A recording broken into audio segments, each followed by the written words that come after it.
से रिलेटेड कौन कौन सी फिजिकल क्वांटिटीज होती हैं उसके बारे में आज हम स्टडी करेंगे।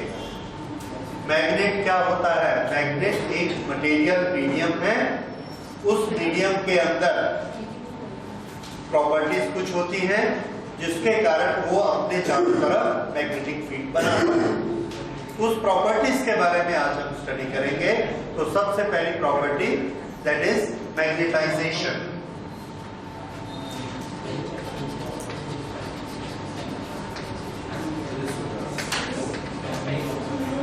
एक कॉइल जो अपने चारों तरफ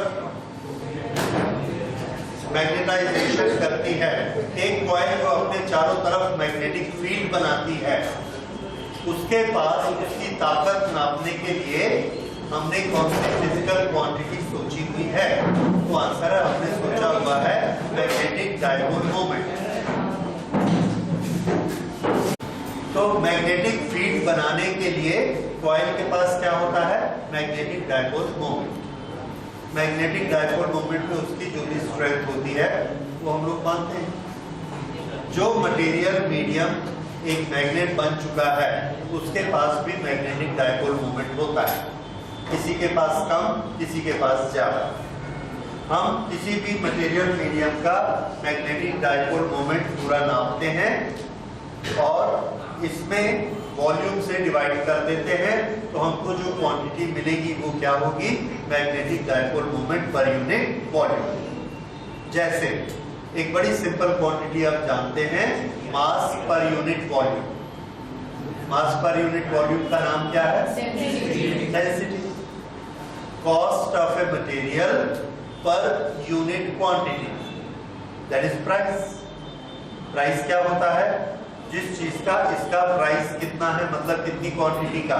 1 क्वांटिटी। इसी तरह से मैग्नेटिक फील्ड बनाने के लिए स्ट्रेंथ कौन सी लगती है? Magnetic dipole moment. उस मैग्नेटिक डायपोल मोमेंट को हमने माना m। और ये जो मैग्नेटिक मीडियम है हमारे पास, इसका वॉल्यूम है v। तो एक यूनिट वॉल्यूम में मैग्नेटिक डायपोल मोमेंट कितना होगा? m upon v। ये जो m अपॉन v बना, इसको हम बोलेंगे मैग्नेटाइजेशन ऑफ दिस मटेरियल। दो तरह के मटेरियल हम लेकर आए। ये इसके पास मैग्नेटाइजेशन इसका और इसका हम निकालना चाहते हैं। तो ये एक मैग्नेट है, इसका मैग्नेटिक डायपोल मोमेंट है 5 टोटल और इसका वॉल्यूम भी है 5। तो इसका मैग्नेटाइजेशन कितना होगा? 1। इसका मैग्नेटिक डायपोल मोमेंट 5 था, इसका मैग्नेटिक डायपोल मोमेंट 10 है, इससे ज्यादा स्ट्रॉन्ग, लेकिन इसका वॉल्यूम 20 है। तो इसका मैग्नेटाइजेशन कितना है? 10 अपॉन 20 दैट इज हाफ। तो इन दोनों में ज्यादा मैग्नेटिक स्ट्रेंथ किसके पास है? इसके पास। लेकिन मैग्नेटाइजेशन किसका ज्यादा है? इसका। तो मैग्नेटाइजेशन क्या होता है? पर यूनिट वॉल्यूम में कितनी मैग्नेटिक स्ट्रेंथ है। और टोटल डायपोल मोमेंट वो तो वॉल्यूम पे डिपेंड करता है। अगर बड़ा वॉल्यूम होगा तो टोटल मैग्नेटिक फील्ड ज्यादा हो जाएगा, टोटल मैग्नेटिक मोमेंट ज्यादा हो जाएगा। जैसे हम लोग मास के बारे में बात करते हैं, एक छोटा सा लोहे का हमारे पास नेल है, खीला है, जो कि 10 ग्राम का है, और एक लकड़ी का टुकड़ा है वो 500 ग्राम का है। तो किसका मास ज्यादा है? 500 ग्राम वाले वुडन ब्लॉक का मास ज्यादा है। लेकिन पानी में कौन तैरता है और कौन डूब जाता है? लोहे वाला डूब जाता है। क्यों? उसकी डेंसिटी ज्यादा है, मास पर यूनिट वॉल्यूम ज्यादा है। तो ये जो पर यूनिट वॉल्यूम ताकत है वो क्या कहलाती है? मैग्नेटाइजेशन। और ये m क्या है? हाँ, टोटल मैग्नेटिक डायपोल मोमेंट। ये अब ये जो मैग्नेटाइजेशन है इसका भी हमने एक सिंबल बनाया। इसका कोई स्टैंडर्ड सिंबल नहीं होता है। अलग अलग राइटर अलग अलग तरह से m को यूज करते हैं। बी वेरी केयरफुल कि किस राइटर ने कौन सा m किसके लिए यूज किया है। हमारे पास magnetic field, magnetization, magnetic dipole, magnetizing force, इस तरह से मैग्नेट की 10 क्वांटिटीज हैं। मैग्नेटिक पोल की स्ट्रेंथ और मैग्नेटिक डायपोल का मोमेंट। हर राइटर ने अलग अलग मौके पे अलग अलग एम यूज किया है, इसलिए इसमें आपको बहुत कंफ्यूजन होगा। तो इसके लिए सबसे सिंपल तरीका है कि जो सिंबल आपके एनसीईआरटी बुक में है उसी सिंबल को हम लोग मानकर चलेंगे। तो अगर आप प्रदीप की बुक से पढ़ रहे हैं तो उसके सिंबल उल्टे हैं, एनसीईआरटी के साथ मैच नहीं करेंगे। किसी भी बुक को पढ़ेंगे एनसीईआरटी के साथ मैच नहीं करेंगे, सब अलग अलग है। तो एम नॉर्मली ये मैग्नेटिक पोल की स्ट्रेंथ के लिए यूज किया जाता था, पर अभी हमारी मॉडर्न फिजिक्स, मॉडर्न थ्योरी क्या कहती है कि मैग्नेटिक पोल नाम की कोई चीज नहीं होती। सिर्फ एक चार्ज घूमता है, उसके एक तरफ से मैग्नेटिक फील्ड इस डायरेक्शन में और दूसरी तरफ इस डायरेक्शन में। जब इधर डायरेक्शन से निकलता है मैग्नेटिक फील्ड तो हम क्या कहते हैं कि यहाँ नॉर्थ पोल है, जबकि नॉर्थ पोल नाम की कोई चीज नहीं होती। तो जब पोल नाम की कोई चीज ही नहीं होती है तो पोल स्ट्रेंथ के लिए हमको सिंबल बनाने की जरूरत नहीं। इसलिए वो वाला जो पुराना नॉलेज था वो कैंसल है। लेकिन ये मॉडर्न फिजिक्स है और इसमें अभी भी अलग अलग चलता है। अभी जो स्टेट गवर्नमेंट की जो सिलेबस चल रहे हैं, बुक्स चल रही हैं, उस बुक्स में अभी भी वो थ्योरी की गई है पोल स्ट्रेंथ की, और पोल स्ट्रेंथ का सिंबल एम माना गया है, डायपोल मोमेंट का कैपिटल एम माना गया है। हम यहाँ पर ये मैग्नेटिक डायपोल मोमेंट मान रहे हैं और इसको क्या मान रहे हैं, मैग्नेटाइजेशन। एनीवे, इसलिए जब भी आप सिंबल लिखें या सिंबल पढ़ें तो उसके साथ में देख लीजिए कि क्या लिखा है, और आप जब यूज करते हैं तो उसके साथ जरूर लिखिए कि आपने एम किस रेफरेंस में लिखा है, क्योंकि आपके एग्जामिनर क्या सोचते हैं जरूरी नहीं है वो आपके जैसा सोचते हैं। वो एम कुछ और सोचते हैं, आप एम कुछ और सोचते हैं, इसलिए एम को हमेशा लिखा करिए। ओके, तो ये है magnetisation, m is equal to m upon v, and what is this, magnetic dipole moment. This volume and this is magnetization. Now second thing, अगली चीज हम लेते हैं magnetising force, magnetising field. Magnetising field, इसमें इस पर ध्यान दीजिए, ING, मैग्नेटाइजिंग, मैग्नेटाइज करने वाला। ये वो ताकत होती है जिसमें हम किसी मीडियम को डाल दें, जैसे एक आयरन पीस को हमने यहां डाला तो ये मैग्नेट बन जाएगा, इसका मैग्नेटाइजेशन हो जाएगा। क्यों हो जाएगा? क्योंकि हमने इसको एक पर्टिकुलर स्पेस में डाला। उस स्पेस में कौन है, तो हम कहेंगे उस स्पेस में कौन है, मैग्नेटाइजिंग फील्ड, मैग्नेटाइज करने वाला फील्ड। ये मैग्नेटाइज करने वाला फील्ड कौन बनाता है, तो आंसर है इलेक्ट्रिक करंट बनाती है। कहां बनाती है, तो इसका हमारे पास बेस्ट एग्जांपल है, सोलेनॉइड के अंदर बनाती है। एक सोलेनॉइड में हम करंट फ्लो कराते हैं, उसके अंदर एक बहुत स्ट्रॉन्ग मैग्नेटिक फील्ड बनता है। वो जो मैग्नेटिक फील्ड है उसके बारे में थोड़ा सा समझिए। वो मैग्नेटिक फील्ड किसके कारण है, करंट के कारण। उसका वो जो मैग्नेटिक फील्ड बनता है उसकी स्ट्रेंथ कितनी होती है उसको हमने मेजर करना है।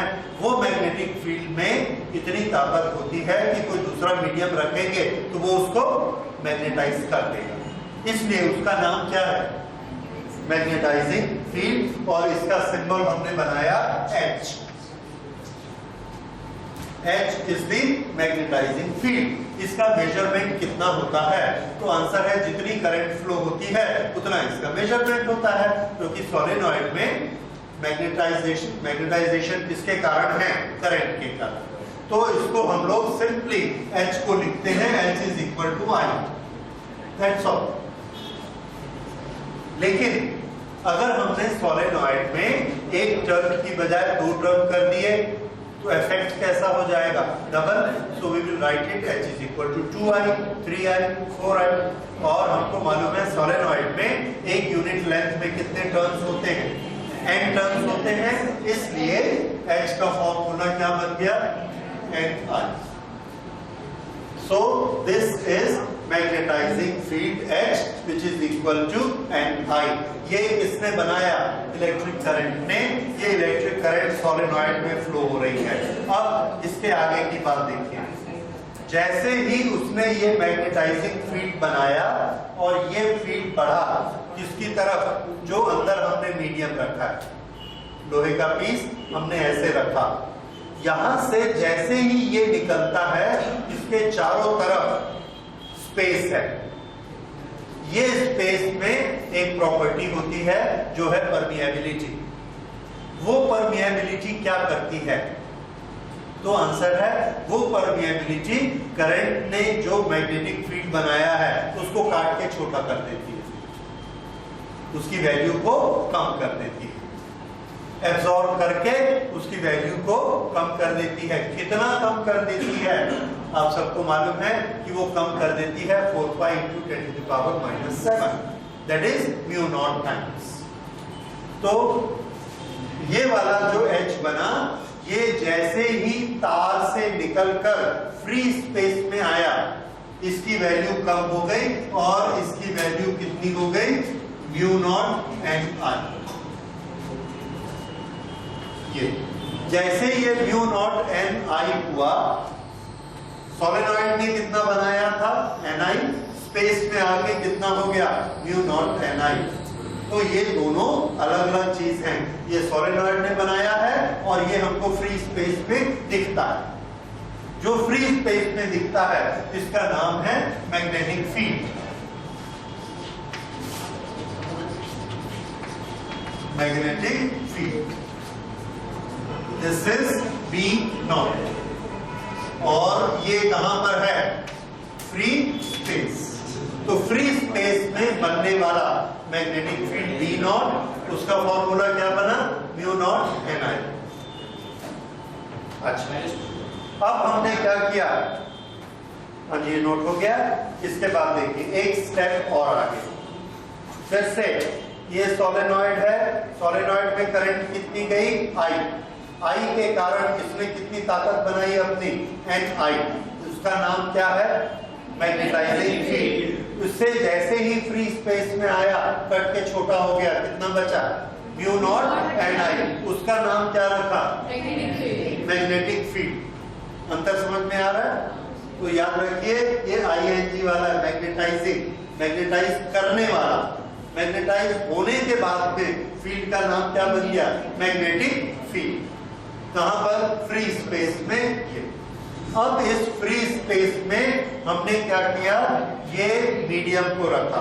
ये इंपॉर्टेंट चीज है, इसको समझिए। जैसे ही हमने इस मीडियम को यहाँ पे रखा, इसके सारे मॉलिक्यूल सीधे होके मैग्नेट बना दिए, ऐसे ऐसे ऐसे। क्यों, क्योंकि यहाँ पर एक स्ट्रॉन्ग मैग्नेटिक फील्ड ऑलरेडी है, कौन, H। उसके कारण इसके मॉलिक्यूल सब सीधे हो गए और हर मॉलिक्यूल के पास अपना एक मैग्नेटिक फील्ड है, मैग्नेटिक डायपोल मोमेंट है। क्यों, हर एक के पास इलेक्ट्रॉन है, हर एक का इलेक्ट्रॉन ऐसा घूमता है। जब उसका इलेक्ट्रॉन ऐसा घूमता है तो उसका अपना एक मैग्नेटिक डायपोल मोमेंट बनता है।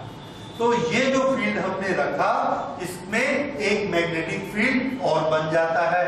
वो मैग्नेटिक फील्ड इसमें जो बना है वो इस मटेरियल का अपना मैग्नेटिक फील्ड है, इसके अपने एटम के जो इलेक्ट्रॉन है उसके घूमने के कारण बना, और उसका हमने नाम रखा magnetic field due to material. तो ये हुआ magnetic field due to magnetisation, magnetic field due to magnetisation.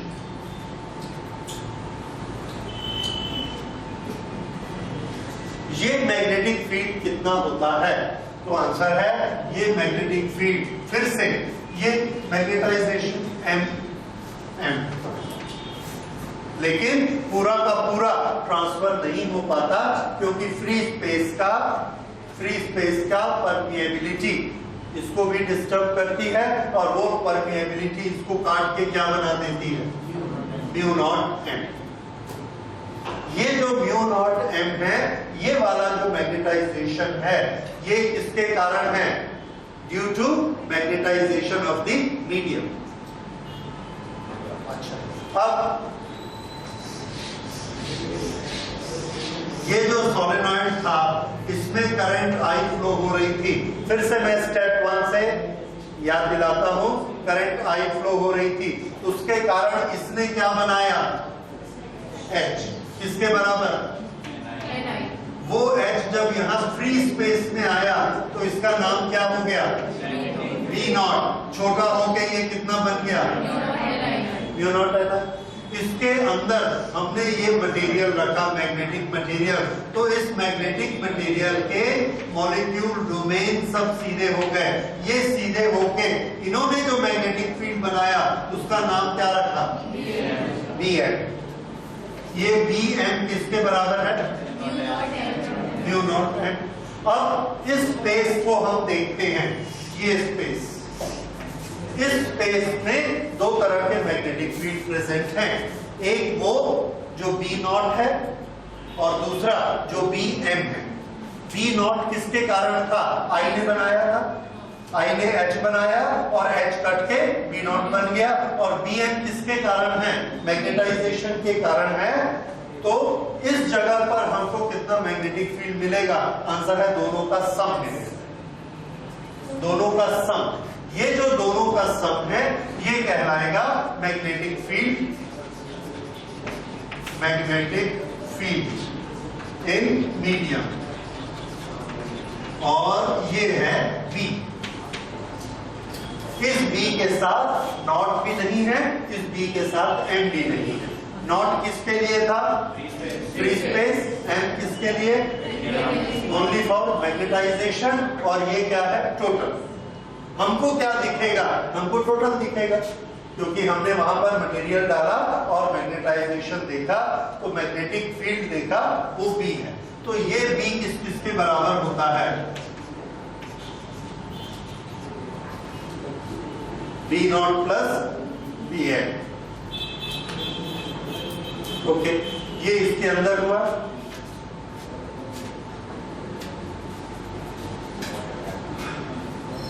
अगर हम इसमें इन दोनों की वैल्यू रखते हैं, ये वाली जो वैल्यू आपने लिखी है B naught is equal to mu naught Ni, इसका एक और टर्म हम लिख सकते हैं म्यू नॉट, और Ni किसके बराबर है, H। So we can write it mu naught H। Okay, अब B naught plus Bm, B naught किसके बराबर है, म्यू नॉट H। Bm किसके बराबर है, म्यू नॉट M। तो B किसके बराबर हुआ, H प्लस M।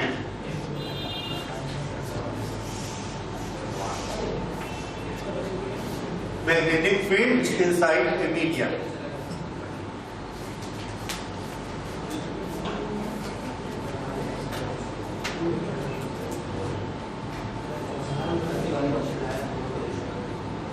अब इसमें सब तरह के रिलेशन एक से दूसरा हम स्टैब्लिश कर सकते हैं। जैसे H को आइसोलेट करना है, अगर H को आइसोलेट करना है तो यहां से हम कर सकते हैं H is equal to mu naught को इधर ले आएंगे, B upon mu naught minus magnetisation.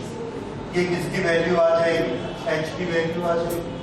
इसी तरह से अगर मैग्नेटाइजेशन निकालना है तो इसको इधर ले और इसको इधर ले। तो डिपेंड करता है, रिलेशन एक बार हमको मालूम है, जो चीज नोन है उसको रख देंगे, अननोन की क्वांटिटी निकल आएगी। ठीक है, सो व्हेन वी से मैग्नेटिक फील्ड, तो मैग्नेटिक फील्ड किस किस पोजीशन में क्या क्या नॉमेनक्लेचर उनका है, ये उन सब के रिलेशन। ठीक है, अब इसके बाद इसके अंदर मटेरियल के अंदर इसमें जो मैग्नेटाइजेशन होता है, मैग्नेटाइजेशन मैग्नेटाइजेशन क्या होता है? Development of dipole moment. ये किस पर डिपेंड करता है? तो आंसर है ये डिपेंड करता है कि हम कितना ज्यादा मैग्नेटाइजिंग फोर्स लगाते हैं, कितना ज्यादा मैग्नेटाइजिंग फोर्स लगाएंगे। हमने इलेक्ट्रिक करंट फ्लो कराई डायपोल में, सोलेनॉइड में, और यहाँ पर एक लोहे का पीस रखा। ये जो लोहे का पीस रखा, इसके 1000 एटम्स स्ट्रेट हो गए। ओके, अब हमने इसको छोड़ के इसको रखा, इसमें per unit volume 2000 molecule straight हो गए। करंट वही है, इसको रखा था तो 1000 मॉलिक्यूल मैग्नेट बने थे, इसको रखा तो 2000 सीधे होके इसका मैग्नेटाइजेशन ज्यादा हो गया। ये क्यों हुआ? तो हमने कहा कि इसका तो हमारे पास कोई रीजन नहीं है, ये हर मटेरियल का अपना अपना कैरेक्टर है। तो हर मटेरियल में एक प्रॉपर्टी होती है जिसके कारण किसी का मैग्नेटाइजेशन कम होता है और किसी का ज्यादा होता है, जबकि हम सब पर एक जैसा मैग्नेटाइजिंग फील्ड लगाएंगे। ये प्रॉपर्टी को हम लोग डिफाइन करते हैं, इसको क्वांटिफाई करते हैं कि जो मैग्नेटाइजेशन होगा M,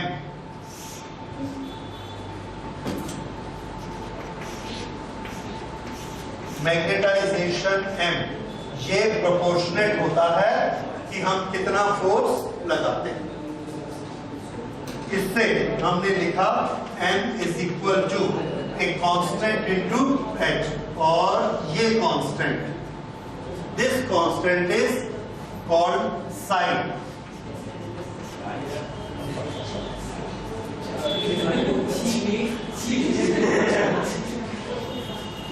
So this is pronounced as psi.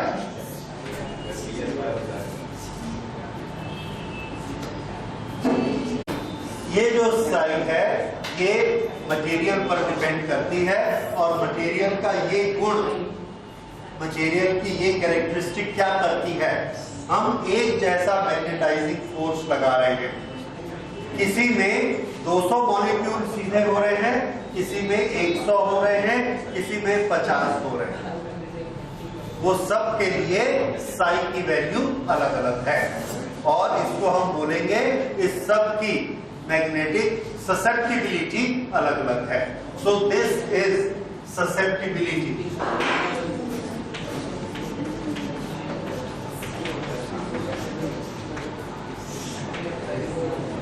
Susceptibility, magnetic susceptibility. Magnetic susceptibility का मतलब क्या होता है? हमने एक लोकेशन पर एक जैसा मैग्नेटिक फील्ड बना दिया है, और उसमें हम बारी बारी से सब मटेरियल को लेकर आते हैं। कोई डायपोल मोमेंट डेवलप कर लेता है 100, कोई करता है 50, कोई करता है 25। जो 100 डायपोल मोमेंट डेवलप कर लेगा उस लोकेशन में, हम बोलेंगे दिस इज वेरी ससेप्टिबल, और जिसने सिर्फ 25 किया that is less susceptible.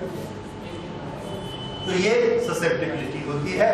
English में भी हम इस वर्ड को यूज करते हैं ससेप्टिबल को, कि जो बहुत ज्यादा अफेक्टेड होता है, हिंदी में बहुत ज्यादा प्रभावित होता है।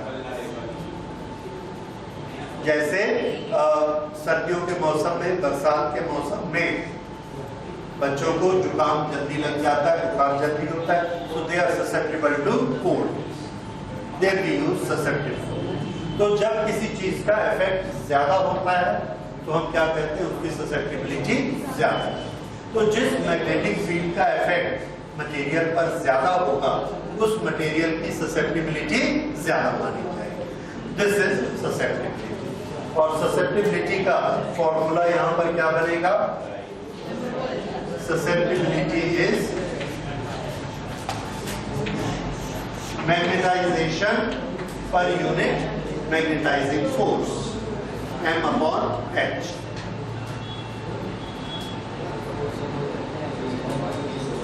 अच्छा, अब ये जो ससेप्टिबिलिटी है इसकी value this may be positive, this may be 0 and this may be negative. Negative susceptibility कैसे हो सकती है? ससेप्टिबिलिटी पॉजिटिव नेगेटिव दोनों तरह की होती है। अब थोड़ा इस चीज को समझिए कि ससेप्टिबिलिटी नेगेटिव होने का क्या मतलब है।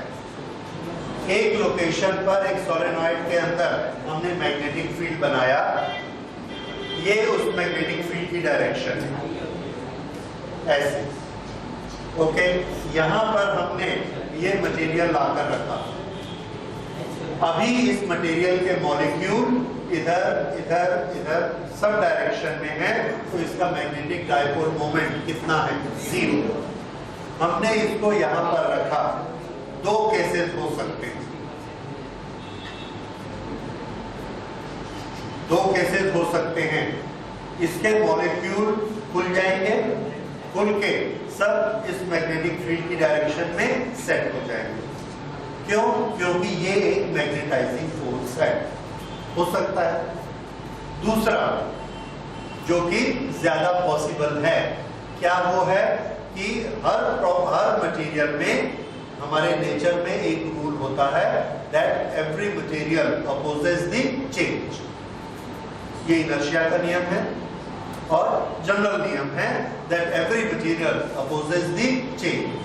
यहाँ पर एक मैग्नेटिक फील्ड है, हम ये एक मटेरियल लेकर यहाँ आए, हमने यहाँ पर रखा, इसने इसके मॉलिक्यूल को बोला कि सब अपना मुंह इधर करेंगे।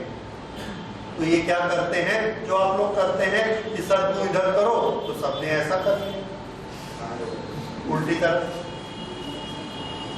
क्यों? क्योंकि इसका नेचर है। ये अगर पहले ऐसा ये क्या करते हैं, चेंज को हमेशा अपोज करते हैं। इनको क्या बोला जा रहा है कि ऐसा करो, और ये उसको अपोज करके ऐसा करेंगे, और सभी मॉलिक्यूल ऐसा करेंगे। तो हम क्या देखते हैं, इसमें एक मैग्नेटिज्म डेवलप हो गया है, डायपोल मोमेंट, और उसका नॉर्थ किधर है? इस तरफ। जबकि हमने जो यहाँ पर बनाया है उस मैग्नेटिक फील्ड का नॉर्थ किधर है? इस तरफ। तो अब नेचर में हमारे पास दो तरह के मटेरियल हो गए। एक मटेरियल वो जिसको हम यहाँ रखें तो ये अपना नॉर्थ सब किधर कर लेता है, जिधर मैग्नेटाइजिंग फील्ड का नॉर्थ है। इसका मैग्नेटाइजेशन इसी डायरेक्शन में होता है। Now magnetization is a vector quantity, उसकी डायरेक्शन होती है और वही डायरेक्शन होती है जो कि उसके मॉलिक्यूल्स की या मैग्नेटिक डायपोल मोमेंट की डायरेक्शन होती है। Magnetic dipole moment is a vector quantity and volume is a scalar quantity. So this becomes a vector quantity and magnetization is a vector quantity. तो इसके अंदर जो मैग्नेटाइजेशन डेवलप हुआ, उसकी कुछ मटेरियल में डायरेक्शन कैसी रहती है, अलोंग एच, जो हमने ये एच लगाया, और कुछ का नेचर रहता है अपोज करने का, वो इसको अपोज करके ऐसा बना उल्टा। तो उनका मैग्नेटाइजेशन इससे उल्टा होता है। अगर उसके मैग्नेटाइजेशन की डायरेक्शन उल्टी हो गई तो इसके यहाँ पर M के सामने क्या साइन लग जाएगा? माइनस। अगर यहाँ माइनस लग गया तो ससेप्टिबिलिटी उसकी कैसी हो गई? नेगेटिव। ऐसे मटेरियल की ससेप्टिबिलिटी नेगेटिव होती है। समझ में आया? तो इसको नोट कर लीजिए। When the magnetization developed, when the magnetization developed as same direction as that of magnetizing field, then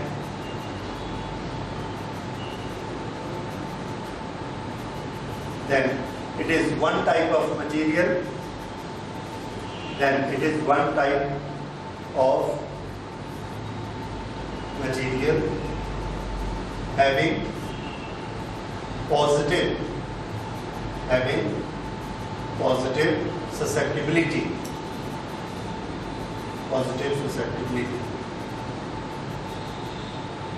This material is called paramagnetic material. This material is called paramagnetic material.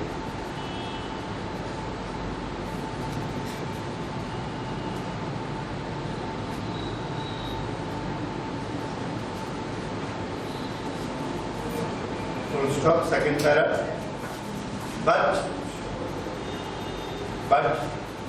if ना ये paramagnetic आपने लिखा, इसके examples लिखिए. Aluminium, calcium, chromium, magnesium, oxygen and platinum.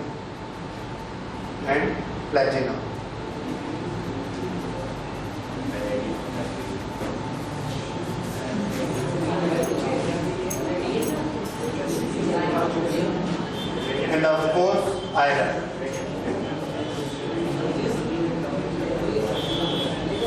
अच्छा, second लिखिए. There are certain materials which oppose the presence of magnetizing field. Which oppose the presence of magnetizing field.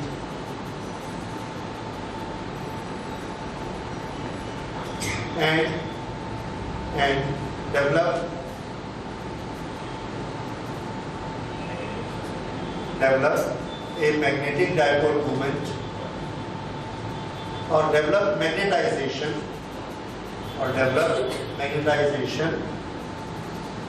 in a direction opposite to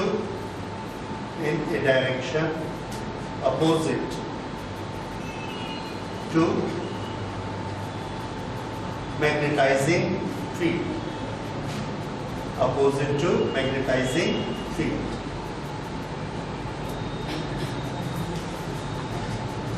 Here susceptibility is negative.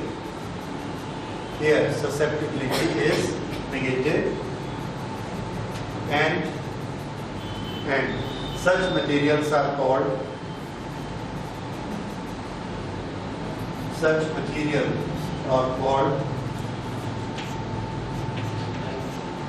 diamagnetic.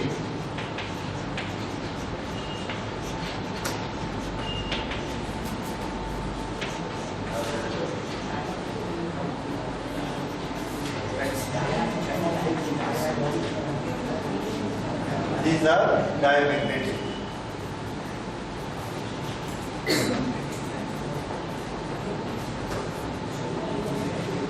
Okay? So this is about susceptibility.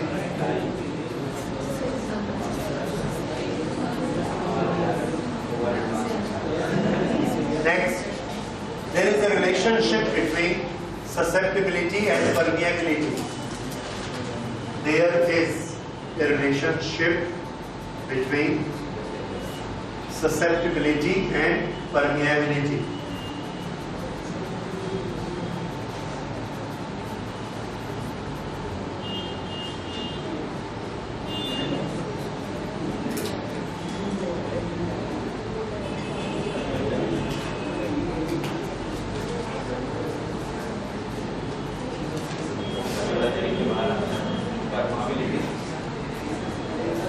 Permeability of a medium mu is equal to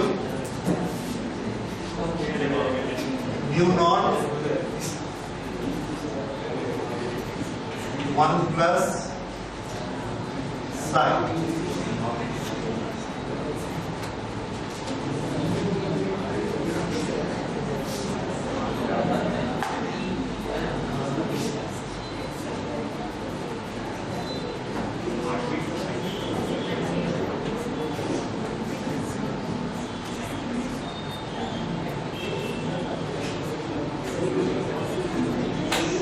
Mu are relative permeability of a medium. relative permeability of a medium is equal to 1 plus psi.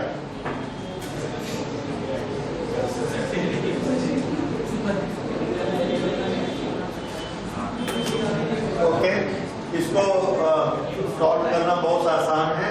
यहाँ पर हम m की value रख सकते हैं। m की value क्या है? psi into h, psi into h, h common निकल जाएगा, mu naught h 1 plus psi। उसके बाद b अपॉन h करेंगे, उससे इसकी वैल्यू आ जाएगी b upon h is mu. So mu is equal to mu naught 1 plus psi या mu r is equal to 1 plus psi।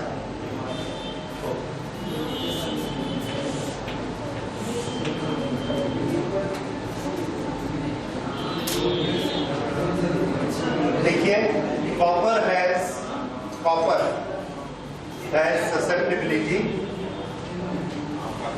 has susceptibility minus 9.8 into 10 to the power minus 6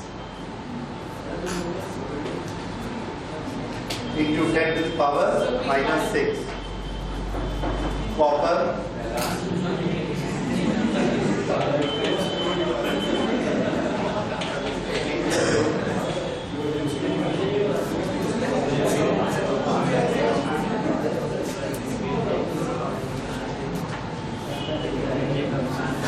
aluminium has positive susceptibility.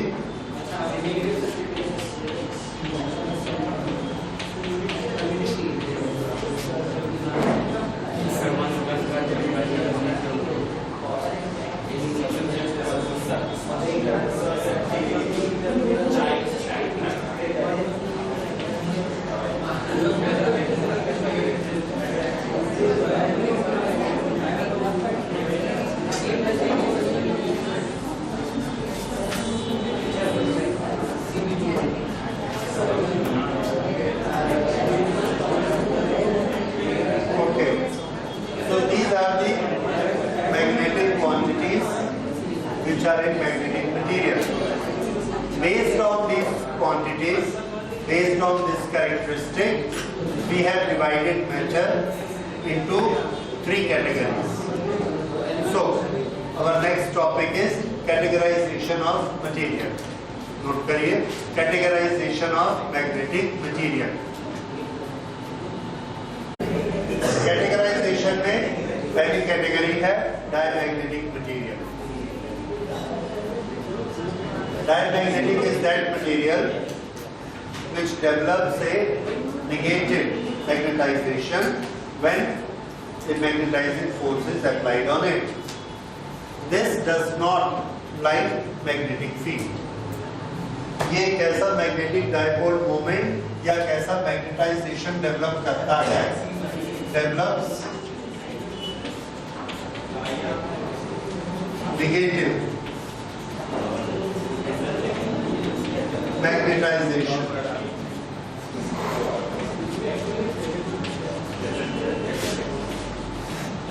on application of magnetizing field.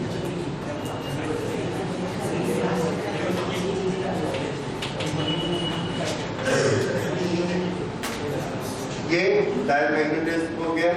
और जब हम paramagnetism पढ़ेंगे तो उसमें क्या लिखा जाएगा? इसका उल्टा, इट डेवलप्स पॉजिटिव। ओके, और यही इसकी वैल्यू है, साई की वैल्यू, ससेप्टिबिलिटी। तो इसको हम नोट कर सकते हैं, ससेप्टिबिलिटी इज नेगेटिव। पैरामैग्नेटिक की क्या होगी? Susceptibility positive. अगर हम इसको मैग्नेटिक फील्ड में रखते हैं, यहां पर एक मैग्नेटिक फील्ड है,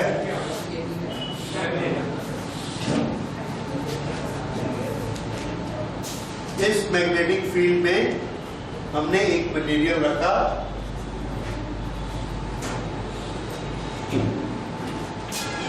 यहां पर।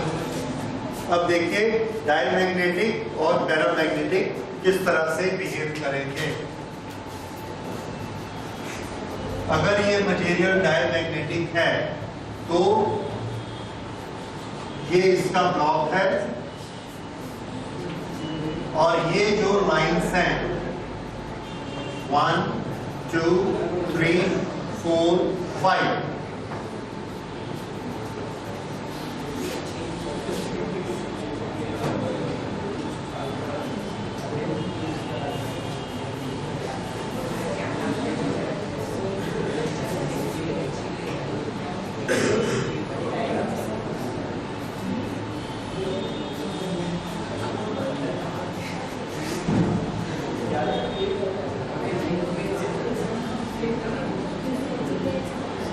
ये आपने देखा diamagnetic material does not allow magnetic field to pass through it. Diamagnetic material magnetism को पसंद नहीं करता, तो अपने अंदर से मैग्नेटिक फील्ड को कम जाने देता है। अगर इसकी जगह पैरामैग्नेटिक हो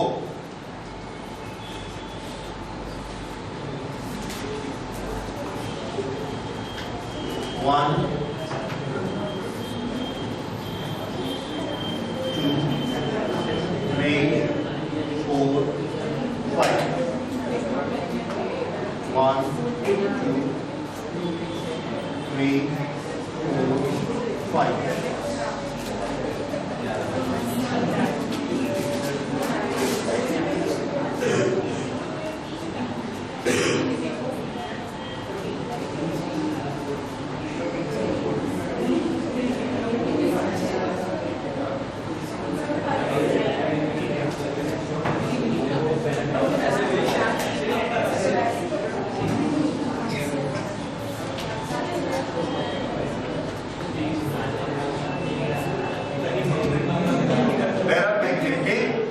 मैग्नेटिक फील्ड को पसंद करता है। It try to live in a stronger magnetic field, इसलिए आसपास की लाइंस को अपने अंदर ले लेता है। डायमैग्नेटिक जो लाइंस आ रही हैं उनको भी बाहर कर देता है। This is diamagnetic, this is paramagnetic.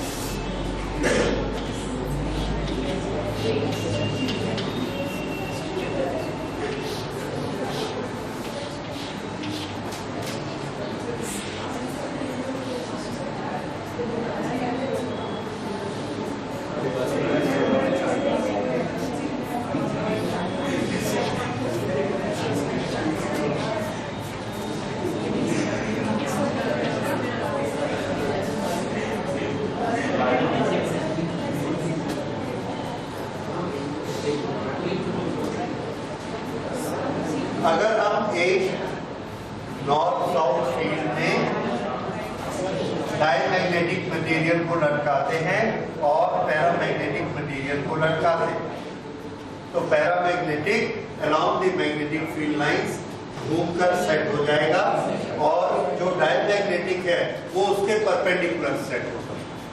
अगर ऐसे मैग्नेटिक फील्ड है तो डायमैग्नेटिक मटेरियल घूमकर ऐसे आ जाएगा और पैरामैग्नेटिक जो है वो ऐसा रहेगा along the magnetic field lines,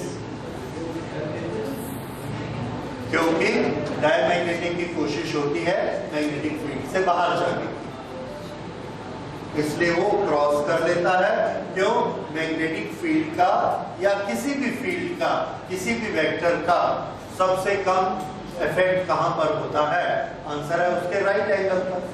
right angle पे कौन सा कंपोनेंट काम करता है? b cos 90। b cos 90 is how much? 0। इसलिए ये उस जीरो में चला जाता है, because this does not like magnetism, और ये उसके अलोंग रहता है जहां मैग्नेटिज्म सबसे स्ट्रॉन्ग होता है।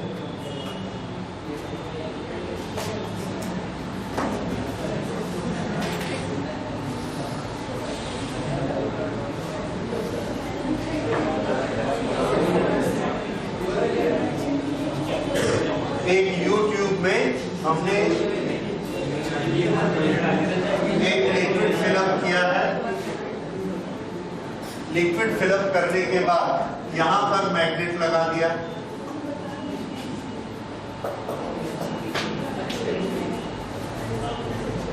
अगर ये डायमैग्नेटिक मटेरियल है तो ये वाली सरफेस नीचे चली जाएगी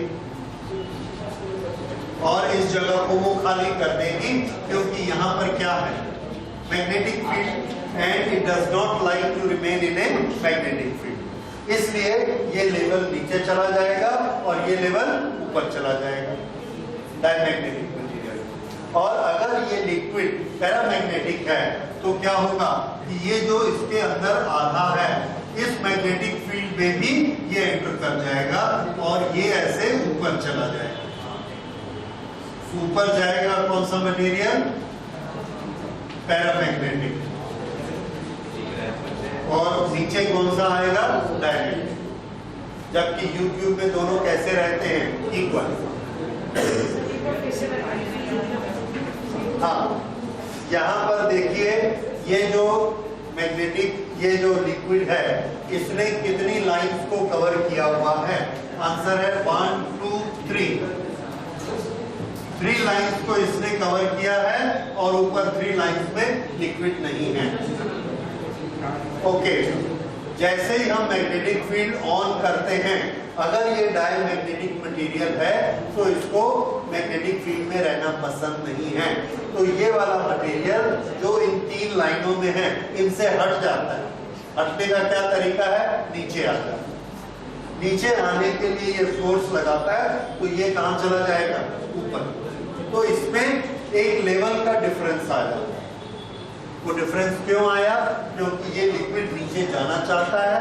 क्यों नीचे जाना चाहता है, क्योंकि डायमैग्नेटिक। और इसकी जगह अगर पैरामैग्नेटिक मटेरियल होगा तो वो ऊपर जाएगा, क्योंकि वो स्ट्रॉन्ग मैग्नेटिक फील्ड में रहना चाहता है।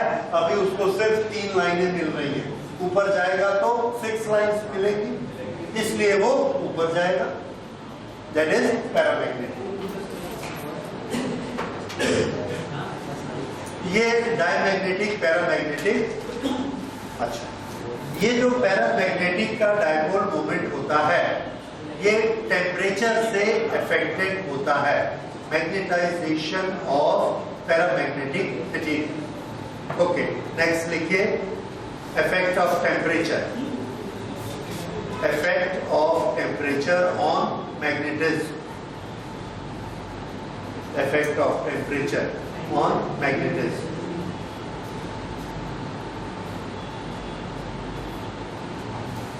The magnetization is inversely proportionate to temperature.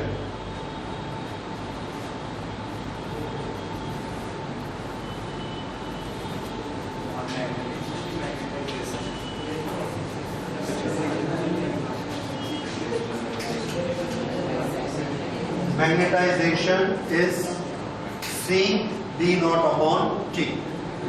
तो मैग्नेटाइजेशन प्रोपोर्शनेट किसके है, B नॉट के, जितना फील्ड लगेगा, और इनवर्सली प्रोपोर्शनेट किसके है, टेम्परेचर के। C is a constant of proportionality which is known as Curie's constant.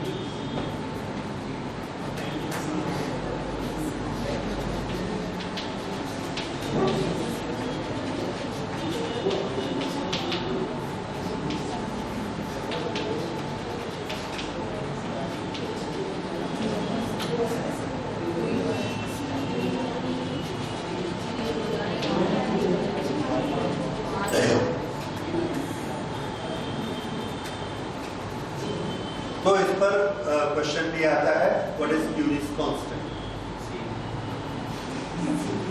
तो इसे आप लिखेंगे magnetisation is equal to C B naught upon T।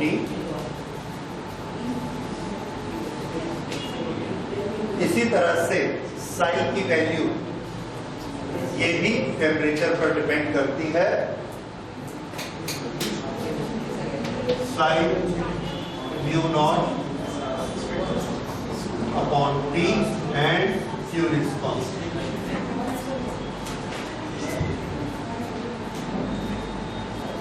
This is known as Curie's law.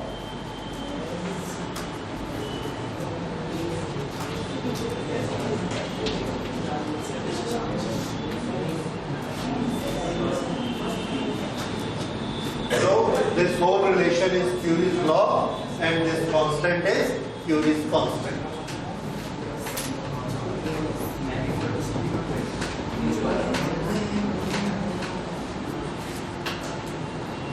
तो हम लोगों ने दो कैरेक्टरिस्टिक देखी, डायमैग्नेटिज्म और पैरामैग्नेटिज्म। अब एक तीसरी कैरेक्टरिस्टिक देखते हैं, that is ferromagnetism. Ferromagnetism paramagnetism का ही स्ट्रॉन्ग इफेक्ट है। पैरामैग्नेटिज्म क्या करता है? It likes magnetic field. Ferromagnetism का मटेरियल भी मैग्नेटिक फील्ड को लाइक करता है। वो जितनी पैरामैग्नेटिक की प्रॉपर्टीज हैं सब शो करता है, लेकिन बहुत ज्यादा स्ट्रांगली शो करता है। कैसे स्ट्रांगली शो करता है? देखिए, यहां पर अगर हमने एक पैरामैग्नेटिक मटेरियल रखा और उसने अपने अंदर 500 लाइंस ले ली, 5 लाइन ले ली, 5। अगर इसकी जगह हम फेरोमैग्नेटिक मटेरियल रखते तो वो अपने अंदर 50 लाइंस ले लेते या 500 लाइंस ले लेते। So ferromagnetic is very strong compared to paramagnetic, but it has got the same characteristic, paramagnetic. Low note करिए, ferromagnetism is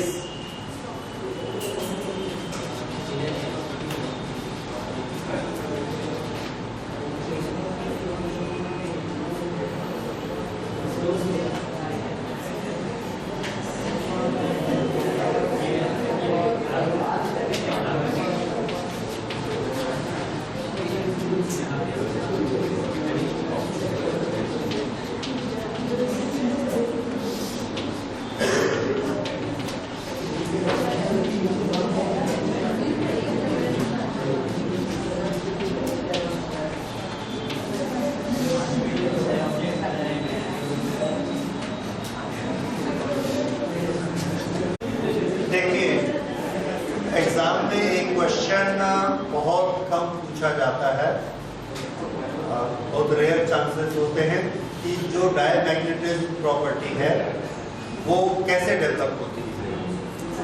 एक चीज, दूसरा डायमैग्नेटिज्म और पैरामैग्नेटिज्म इन दोनों में फंडामेंटल क्वांटिटी कौन सी है। मतलब बेसिकली एक मटेरियल डायमैग्नेटिक होता है या पैरामैग्नेटिक होता है। तो इसके दोनों के आंसर समझिए। सबसे पहले डायमैग्नेटिज्म कैसे बनता है, इसका कारण है हम लोगों ने ऑर्बिटल मोमेंट के बारे में पढ़ा है। ऑर्बिटल मैग्नेटिक डायपोल मोमेंट किसके कारण होता है? इलेक्ट्रॉन के घूमने के कारण। जो इलेक्ट्रॉन ऐसे घूम रहा है उसका मैग्नेटिक डायपोल मोमेंट इस डायरेक्शन में होगा और जो ऐसे घूम रहा है उसका इस डायरेक्शन में होगा। इस तरह से सब इलेक्ट्रॉन घूमते रहते हैं। हम दो तरह के इलेक्ट्रॉन लेते हैं जो पॉजिटिव डायरेक्शन में और नेगेटिव डायरेक्शन में डायपोल मोमेंट बना रहे हैं। क्वांटिटी इतनी ज्यादा होती है कि हम ये मानते हैं कि दोनों एक दूसरे के बराबर होंगे। ऐसे मटेरियल जिनका नेट ऑर्बिटल मोमेंट 0 होता है, कई का 0 होता है, कई का नहीं होता। जिसका 0 होता है वो डायमैग्नेटिक मटेरियल होता है। फिर से, किसी भी मटेरियल का, सब्सटेंस का ऑर्बिटल मोमेंट का टोटल 0 हो भी सकता है और नहीं भी हो सकता है। 0 कैसे होगा? आधे इलेक्ट्रॉन क्लॉकवाइज घूम रहे हैं और आधे एंटी क्लॉकवाइज घूम रहे हैं, तो दोनों का मैग्नेटिज्म एक दूसरे को कैंसिल कर देगा। तो नेट मोमेंट कितना होगा? 0। ये मटेरियल क्या होते हैं? डायमैग्नेटिक, तो उनका नेट मोमेंट 0 होता है। अगर हम एक कॉपर का टुकड़ा हाथ में लेंगे तो उसमें कितना मैग्नेटिज्म होता है 0, वो एक डायमैग्नेटिक मटेरियल है। ठीक है, उसका net magnetic field 0, magnetisation 0, dipole moment उसका 0। अब अगर हमने उसको मैग्नेटिक फील्ड में रखा, अगर उसको मैग्नेटिक फील्ड में रखा तो वो डायमैग्नेटिक होके उल्टा मैग्नेटिज्म कैसे पैदा कर लेता है? उसका आंसर है उसके पास ऐसे घूमने वाला इलेक्ट्रॉन भी है और ऐसे वाला भी है, और दोनों की क्वांटिटी आपस में कैसे है? Equal.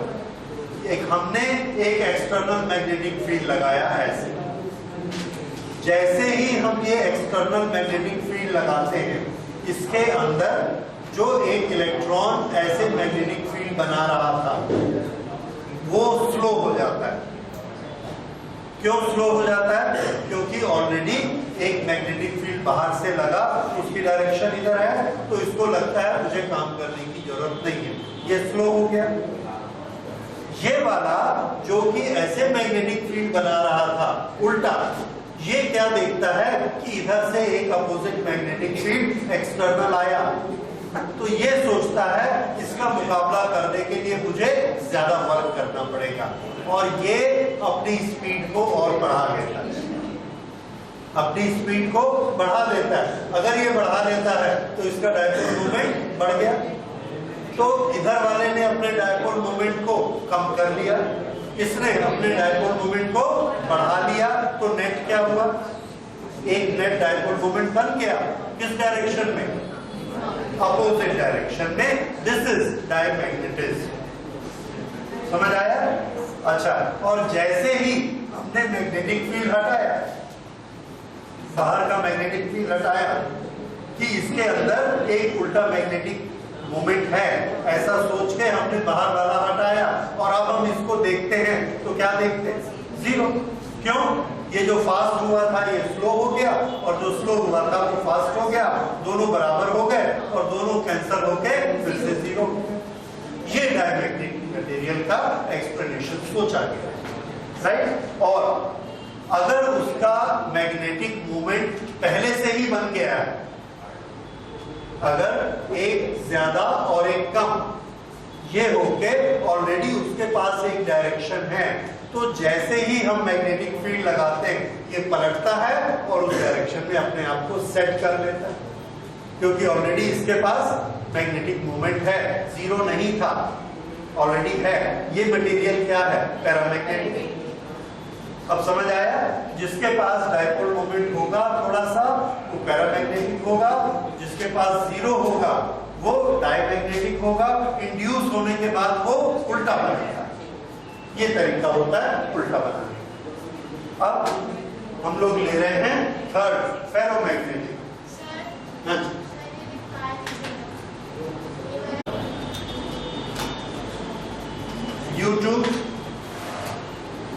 due to equal number of electrons,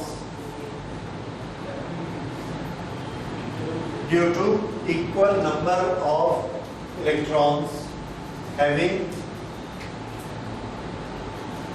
orbital magnetic moment, having orbital magnetic moment in opposite directions, in opposite directions,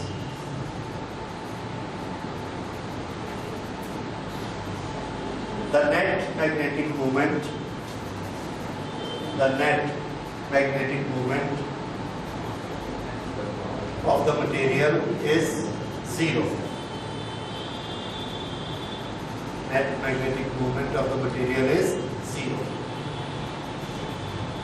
This is diamagnetic. This is diamagnetic material having 0 moment.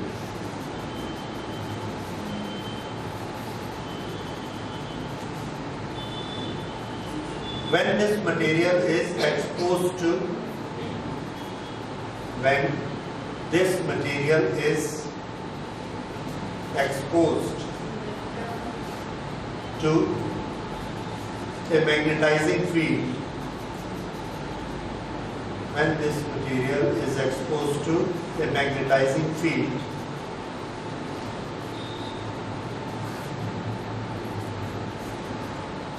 orbiting electron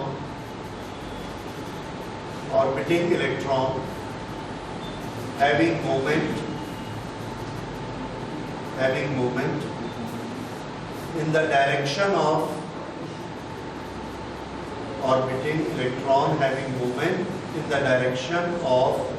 applied magnetic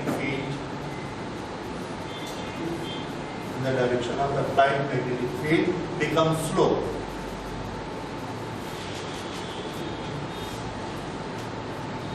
And the electrons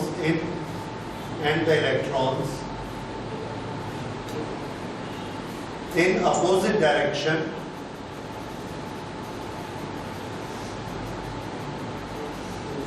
become faster since they want to oppose the applied field.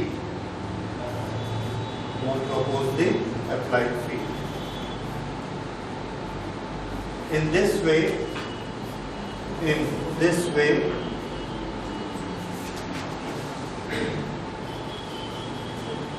a net magnetic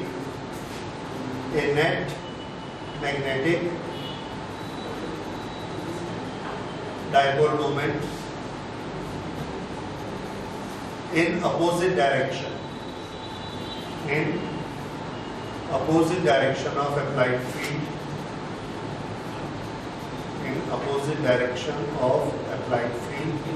is developed.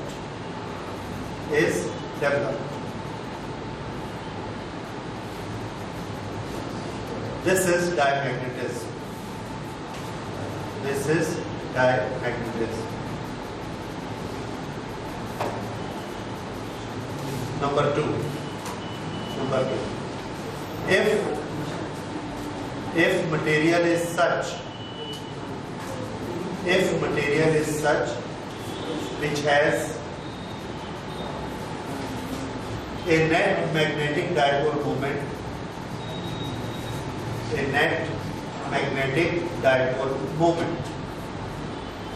Bracket में लिखिए non zero,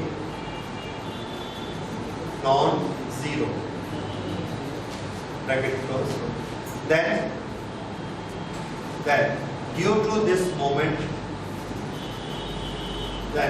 this moment, it experiences a torque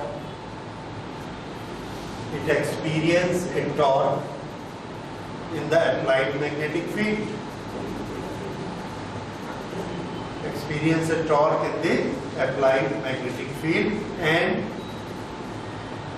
And turn to align itself with the field.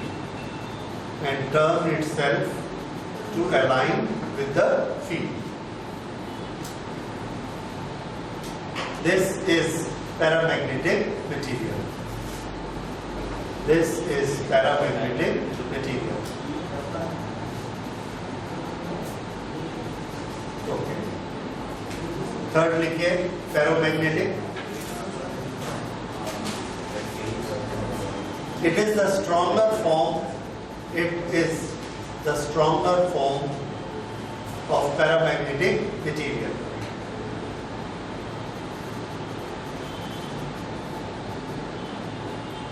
The properties are multiplied.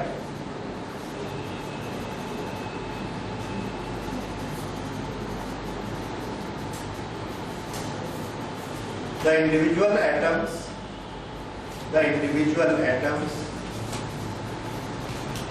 have their own dipole moment.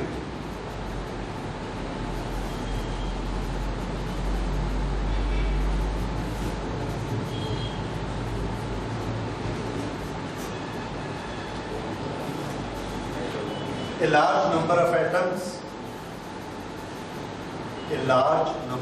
atoms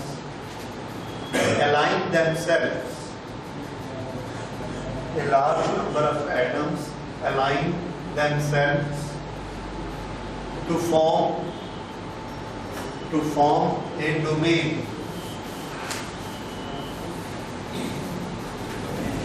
To form a domain.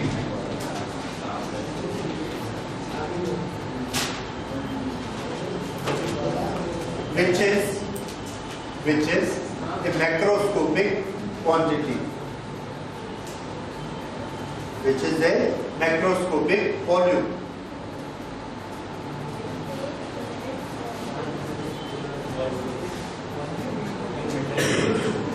Which is a macroscopic volume. Macroscopic volume क्या होता है? जिसको हम microscope से देख सकते हैं, बड़ा. ओके, देखिए, a typical domain has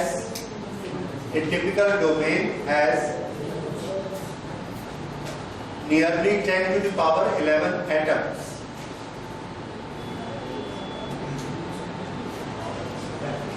Ten to the power 11 atoms and a size of approximately 1 millimeter.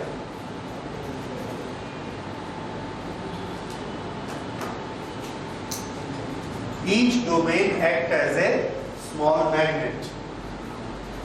Each domain acts as a small magnet,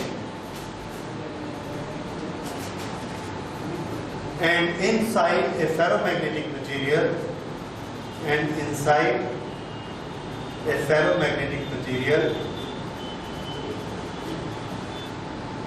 they form closed rings.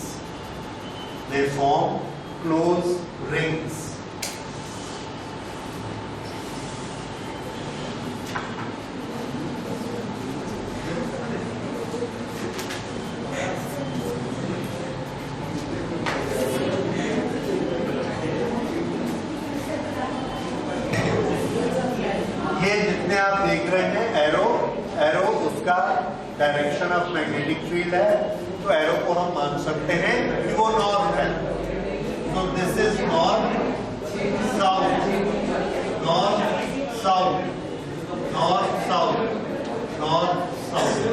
and the ring is complete. इस तरह से ये closed ring बनाते हैं.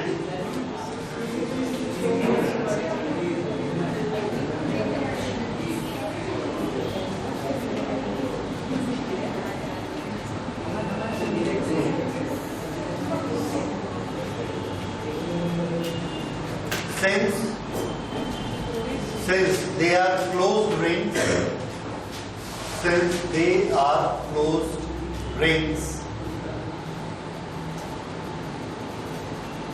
they do not exhibit any magnetic property.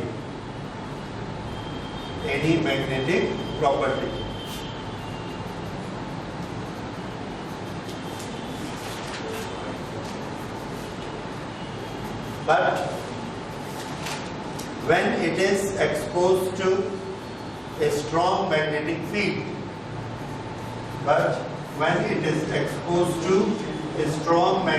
field, the closed cycles break.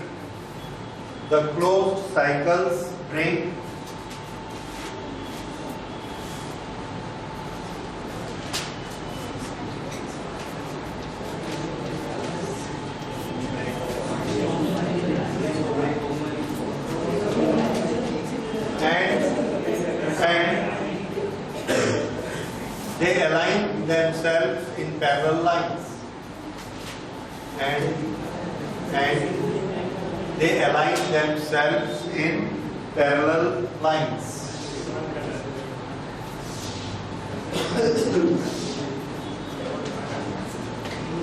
according to magnetic field applied.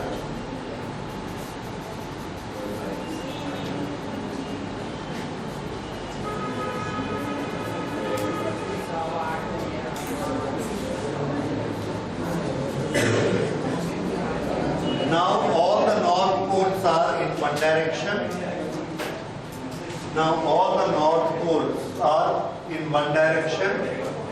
and south in the opposite direction. Now all the north poles are in one direction and south in opposite direction.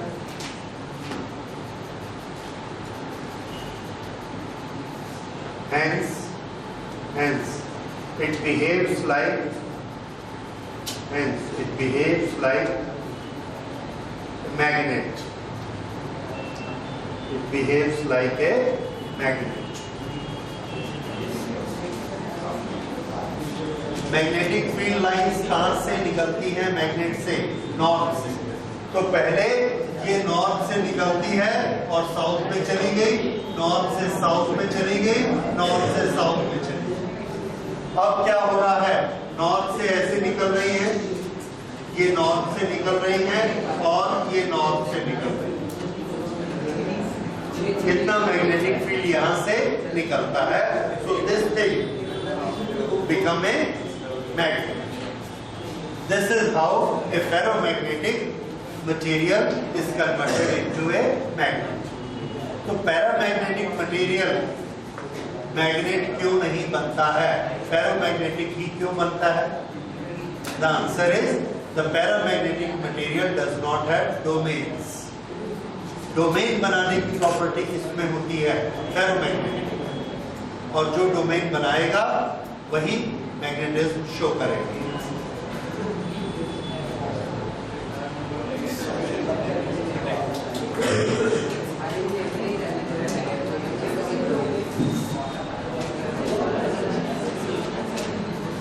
Okay, so this is property of ferromagnetic material.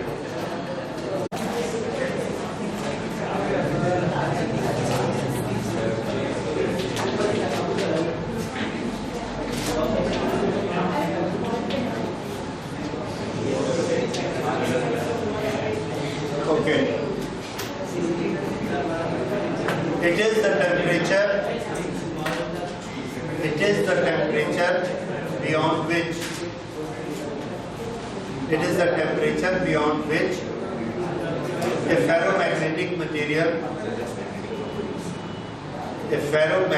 material converts to paramagnetic. This is the temperature beyond which a ferromagnetic material converts to paramagnetic.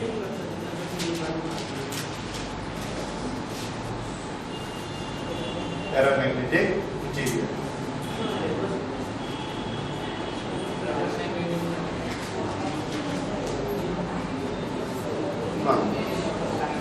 The Curie's temperature for iron. The Curie's temperature for iron is 1043 Kelvin.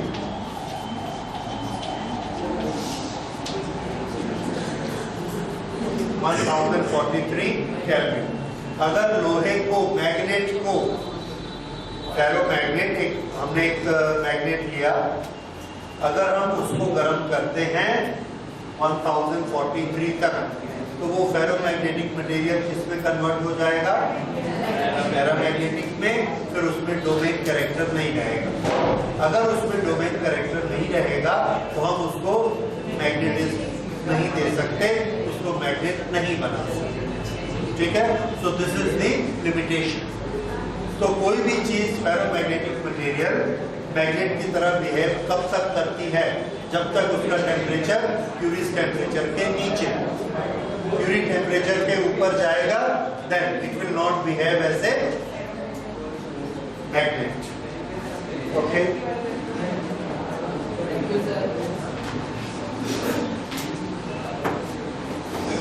अब इसके बाद एक last topic हमारा बाकी है।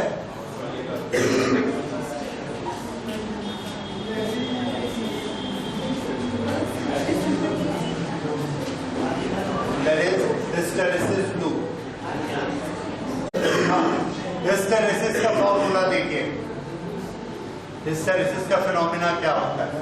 हम लोगों ने पढ़ा है एक फील्ड होता है मैग्नेटाइजिंग फील्ड।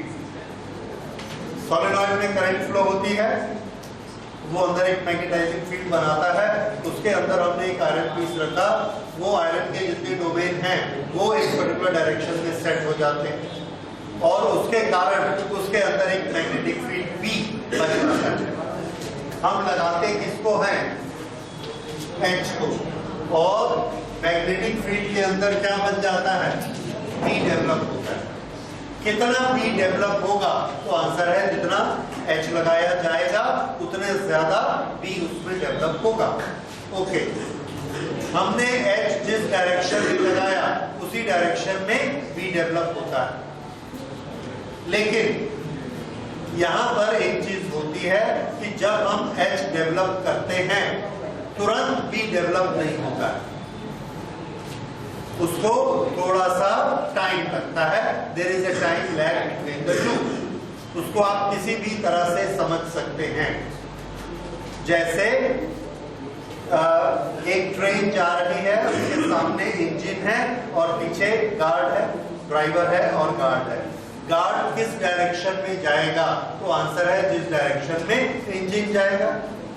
इंजन ऐसे गया ईस्ट की तरफ और जाकर नॉर्थ में मुड़ गया।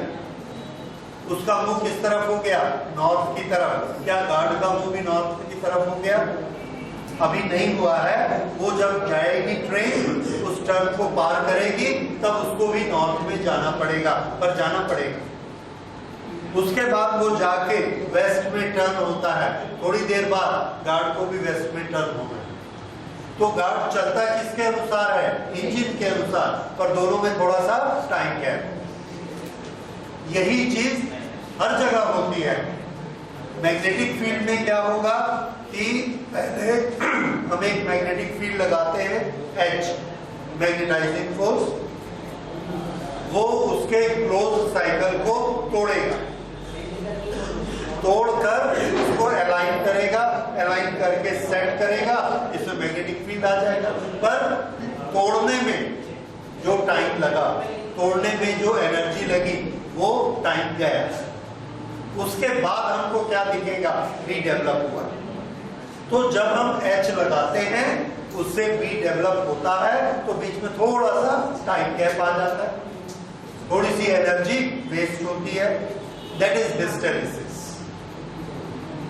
सो hysteresis is the time lag and the wastage of energy whenever a magnetizing field is creating a magnetic field।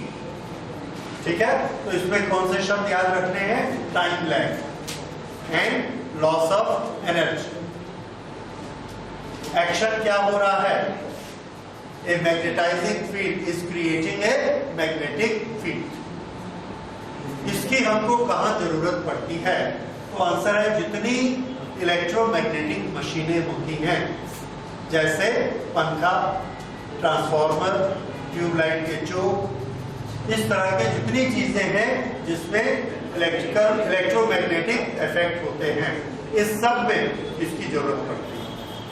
ये फिनोमिना उसमें आ जाता है। ओके, तो इसमें हमने एक सोलेनॉइड माना जिसमें करंट फ्लो हो रही है एक पर्टिकुलर डायरेक्शन में। उसके अंदर हमने एक आयरन कोर रखी, सोलेनॉइड में करंट फ्लो हुई, उसने एक मैग्नेटाइजिंग फील्ड बनाया। कौन सा? H। उसके कारण उस सॉफ्ट आयरन कोर के अंदर एक मैग्नेटिक फील्ड बना। कौन सा? B। ये दोनों आपस में किस तरह से बिहेव करते हैं, आपस में किस तरह से रिलेटेड होते हैं, इसको हम लोग एक ग्राफ से दिखाते हैं। That graph is known as hysteresis loop। को नोट करिए, hysteresis loop is the graph। Hysteresis loop is the graph which shows the relationship between magnetizing field H,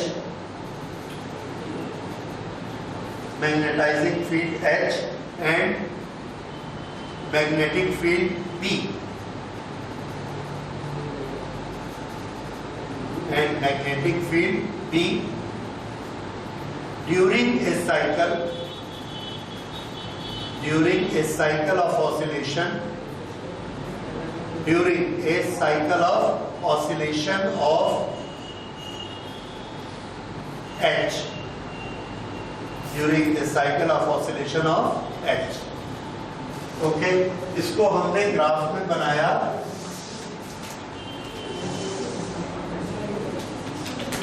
H B.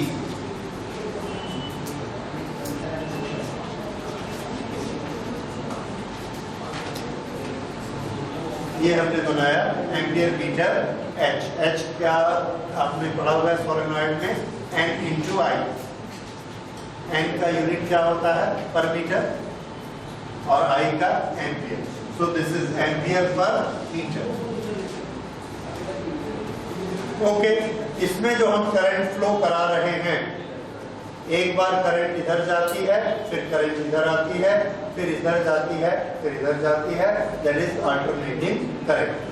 तो मैग्नेटिक फील्ड जो H बनेगा वो भी एक बार ऐसा बनेगा, फिर दूसरी बार ऐसा बनेगा, फिर ऐसा बनेगा, फिर ऐसा बनेगा, that is a oscillating magnetic field. इस ऑसिलेटिंग मैग्नेटिक फील्ड के कारण इसके अंदर जो मैग्नेटिक कोर है, जो सॉफ्ट आयरन कोर है, उसके अंदर एक मैग्नेटिक फील्ड डेवलप होता है। उस मैग्नेटिक फील्ड की अपनी स्ट्रेंथ होती है और उसका अपना टाइम लैग होता है कि H के कितनी देर बाद वो बनेगा, दैट इज टाइम लैग। उसी को हम क्या कहते हैं? हिस्टैरिसीस, टाइम लैग को। ये वाला जो एक्सिस है, इस पर हमने क्या ले लिया? B। ओके, B का यूनिट टेस्ला। शुरू में हमने इसको H दिया, तो पहले तो B बहुत धीरे धीरे डेवलप होता है। क्यों? क्योंकि उसको साइकिल तोड़ने पड़ते हैं। तो हमने देखा H को हम बढ़ाते जा रहे हैं और B डेवलप होता है इस तरह से, और फिर एक पर्टिकुलर वैल्यू के बाद B और ऊपर नहीं बढ़ता है, ऐसा हो गया। इसको इतना लंबा हम नहीं बनाएंगे, we will make only this one। B की वैल्यू बढ़ते बढ़ते यहां गई, ये इसकी सैचुरेटेड वैल्यू आ गई, सैचुरेशन। ओके, अब H को ऑसिलेट करके हम, अब H कहां तक पहुंच गया है? यहां तक। अब H को हमने कम करना शुरू किया। जब हम H को कम करते हैं तो B भी कम होता है। एक एक पॉइंट पर H और B को टैबुलेट करके हम फिर से ग्राफ बनाते हैं। तो हम क्या देखते हैं कि ये वाला ग्राफ नहीं आता, अब ये ग्राफ ऐसे आता है, इस तरह से।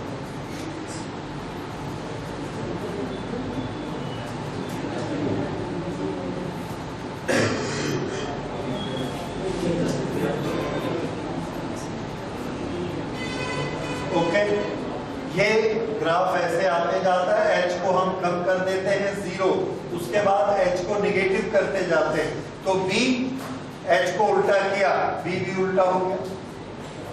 B उल्टा होते होते होते बढ़ते जाता है, ये B बढ़ते जाता है उल्टी डायरेक्शन में, लेकिन एक पर्टिकुलर वैल्यू आने के बाद वो बढ़ना बंद हो जाता है। ये सैचुरेशन आ गया, अपोजिट डायरेक्शन। फिर से हम H को यहां से वापस पॉजिटिव की तरफ ले जाते हैं। जब हम इसको पॉजिटिव की तरफ ले जाते हैं तो फिर से B में चेंजेस आते हैं। अभी ये यहां से ऐसे आया था, ये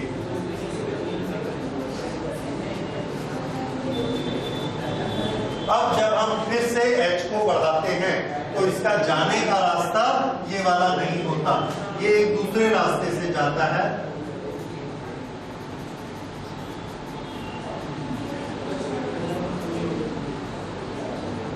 And it goes like this.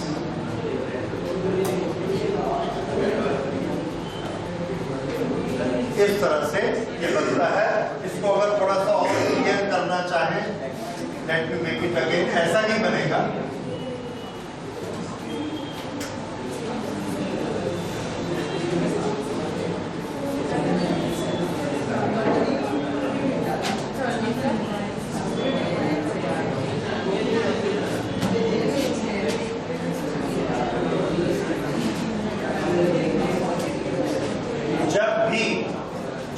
हम H की वैल्यू बढ़ाते हैं तो B की वैल्यू बढ़ती है। यहाँ पर हाइट कितनी है 0, ये B बढ़ते जा रहा है और ये बढ़ के ये सैचुरेशन पर पहुंचा। उसके बाद जब हम H की वैल्यू कम करते हैं तो ये B की वैल्यू कम होते जाती है। जब कम होती है तो इस रास्ते से कम होती है और जब बढ़ती है तो इस रास्ते से बढ़ती है। ये वाला जो लूप बनता है H के साथ B का रिलेशन हर पॉइंट पर, this loop is known as hysteresis loop.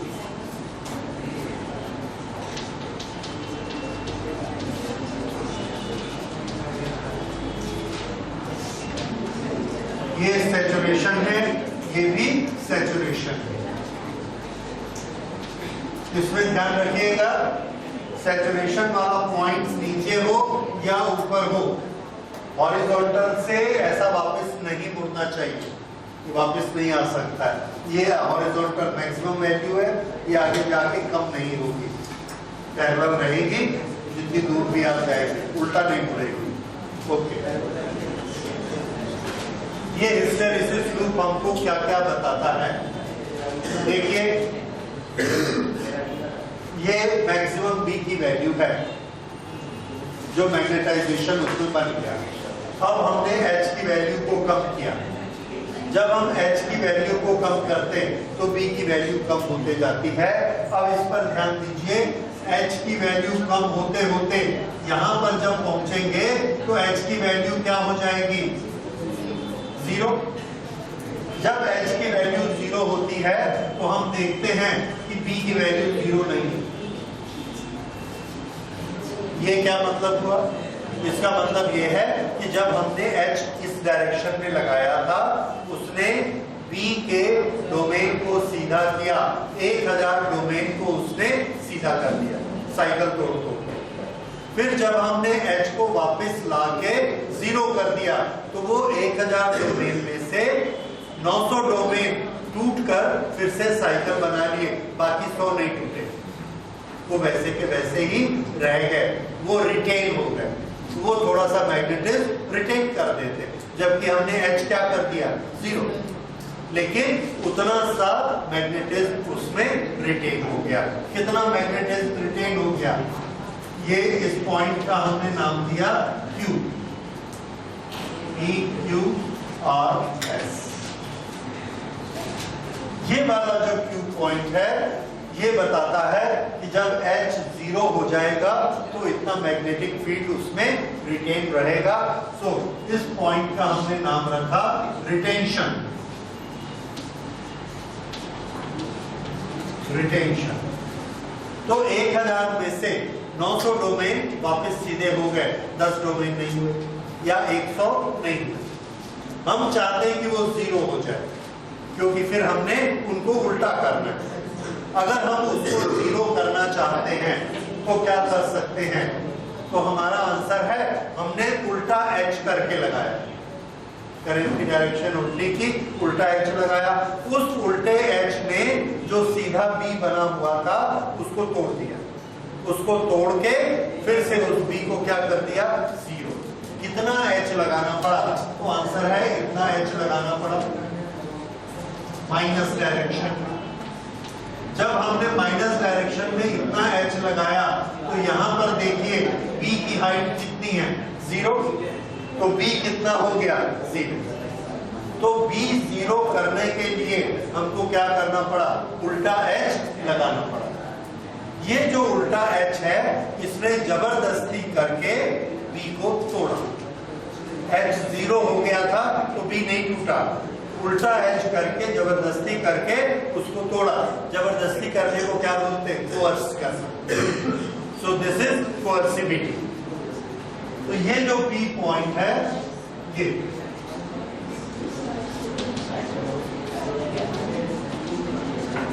ये हमको क्या दिखाता है? कोर्सिविटी। कोर्सिविटी किसकी प्रॉपर्टी है? H की। रिटेंशन किसमें होता है? B में। B डी में रिटेंशन होता है, उस रिटेंशन को तोड़ने के लिए हमको उल्टा एच लगाना पड़ता है। तो एच की वो वाली वैल्यू जो बी को तोड़ दे उसको क्या बोलेंगे? कोएर्सिविटी ऑफ द मटेरियल। इसमें और इसके करस्पॉन्डिंग पॉइंट कौन से हैं? एस, ये भी क्या है? कोएर्सिविटी। और रिटेंटिविटी में और कौन सा पॉइंट होगा? आर। क्यू और आर ये रिटेंशन को दिखाते हैं और पी और एस कोएर्सिविटी को दिखाते हैं। इसमें मैग्नेटाइजेशन कहां हो रहा है और डीमैग्नेटाइजेशन कहां हो रहा है? तो जब भी वैल्यू 0 से मैक्सिमम की तरफ जाती है दैट इज मैग्नेटाइजेशन, और जब मैक्सिमम से 0 आती है तो दैट इज डीमैग्नेटाइजेशन। तो मैग्नेटाइजेशन ये मैग्नेटाइजेशन यहाँ 0 से स्टार्ट होगा, यहाँ तक जाएगा, और ये मैग्नेटाइजेशन ये 0 से स्टार्ट होगा और मैक्सिमम हाइट तक जाएगा। ये दोनों क्या है? मैग्नेटाइजेशन। एक लेफ्ट की तरफ, एक राइट की तरफ। डीमैग्नेटाइजेशन कब होना? ये क्या दिखाता है? डीमैग्नेटाइजेशन। डीमैग्नेट ये वाला, और ये भी डीमैग्नेटाइजेशन है दिस।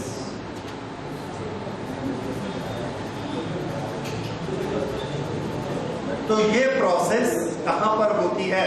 जहां फ्रीक्वेंट मैग्नेटाइजेशन और डीमैग्नेटाइजेशन होते हैं। और ये कहां होते हैं? इलेक्ट्रोमैग्नेटिक मशीन्स में ये प्रोसेस होती रहती है, मैग्नेटाइजेशन एंड डीमैग्नेटाइजेशन। इसका जो ये जो लूप बना, ग्राफ बना, इसका एरिया क्या शो करता है? नोट करिए, area of the hysteresis loop, area of the hysteresis loop has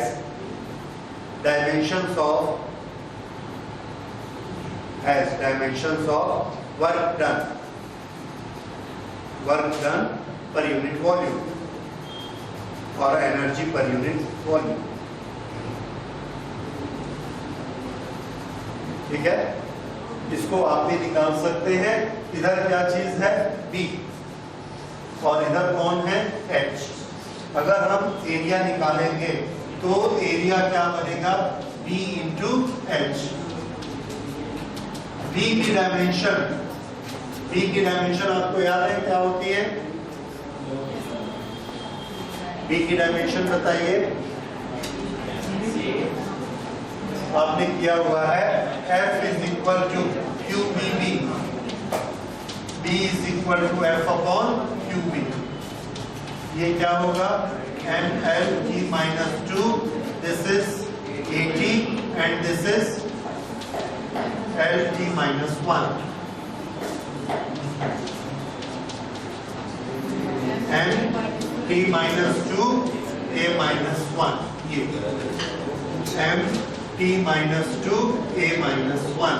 H हमने क्या लिखा है? Ampere per metre. ये है ampere per metre, L minus 1। तो ये क्या हुआ?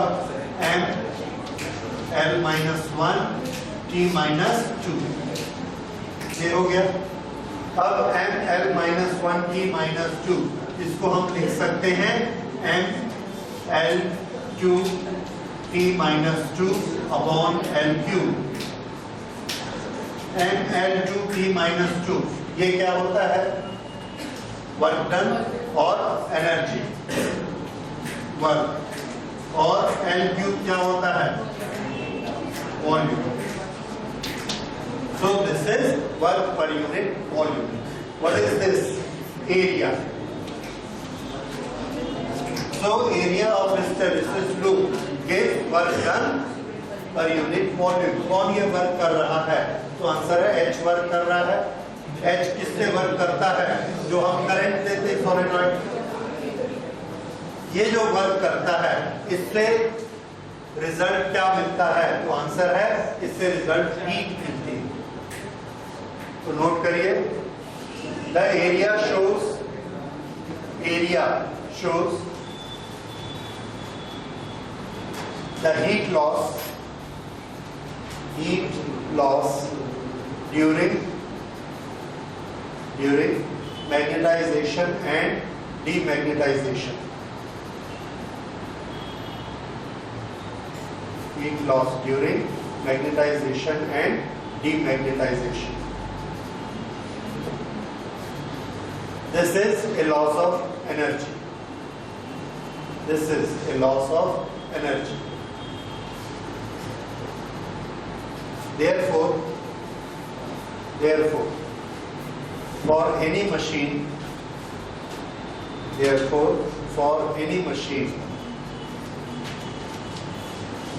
hysteresis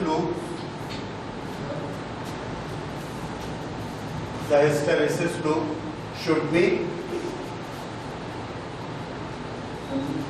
as small as possible.